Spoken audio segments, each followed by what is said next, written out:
Disney and NASA have worked very closely together. Disney worked with NASA on the moon project. Yeah, they filmed it so that it would be entertaining for the masses. Yeah, and they're still working with NASA. I absolutely believe that Stanley Kubrick, filmed the moon landing.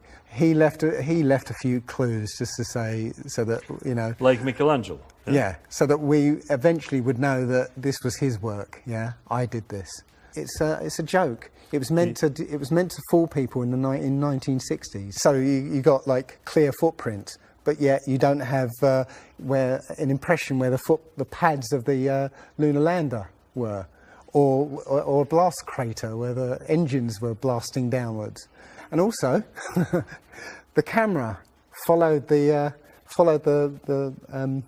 capsule straight up, right? And it followed it very precisely, right? And it stopped when it started to pitch over, right? Now, NASA says, "Oh, we did it remotely." Well, there was a 2 or 3 second delay between sending signals and the camera starting to respond, and then another couple of seconds for them to see what's happened. So it's next to impossible to get that sort of accuracy with that kind of, and it's only done once. I mean, they can't sort of keep doing it over and get it right. They do it once and they got it right the first time. So no, it's either they left an astronaut on the moon to film them, or it was fake. It was fake. It was absolutely fake. There's not too many people involved in this. I mean, NASA controls space as such. The other agencies, agencies have popped up, but literally it's a money-making scheme. NASA makes hundreds of billions of dollars a year. Dobra, a Rusy? Okay. The Russians, okay, they're getting in on the act as well. They make money from this. And have you seen the imagery that they put out? The Chinese have put out, or I think it was the Japanese that put out images of Earth from the moon, and it looks even more fake than NASA's ones. It's a money-making scheme, and they're all joining the bandwagon.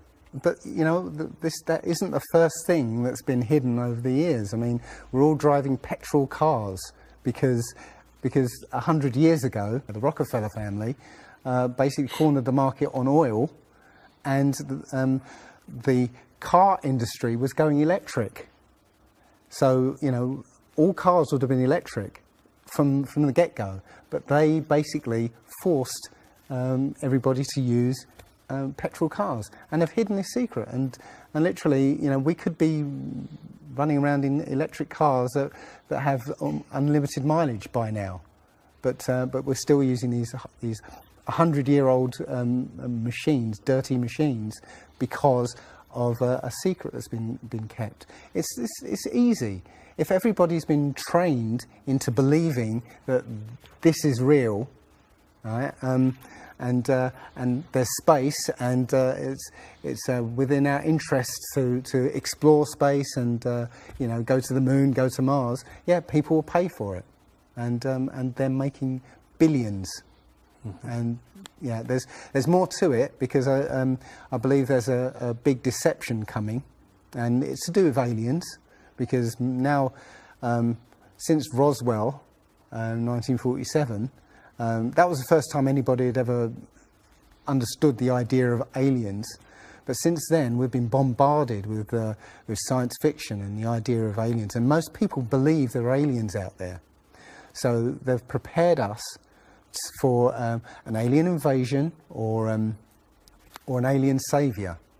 And I think the flat Earth came along at the right moment to educate people, to make people believe or understand that we've been lied to.